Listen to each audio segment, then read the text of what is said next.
మాఘమాసంలో శుక్లపక్షంలో వచ్చే ఏకాదశి తిథిని భీష్మ ఏకాదశి అనే పేరుతో పిలుస్తారు. 2026 సంవత్సరంలో జనవరి 29వ తేదీ గురువారం భీష్మ ఏకాదశి వచ్చింది.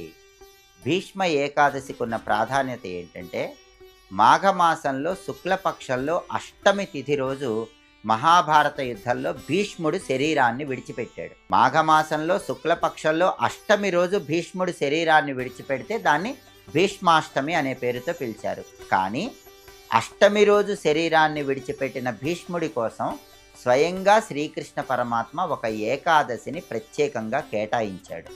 అదే భీష్మ ఏకాదశి. శ్రీకృష్ణుడే స్వయంగా భీష్ముడి కోసం కేటాయించిన ప్రత్యేకమైన ఏకాదశి కాబట్టి దీన్ని భీష్మ ఏకాదశి అన్నారు. ఇది చాలా శక్తివంతమైన ఏకాదశి. భీష్మ ఏకాదశి రోజు ఎవరైనా విష్ణు సహస్రనామ స్తోత్రాన్ని చదివినా విన్నా కోట్ల జన్మల్లో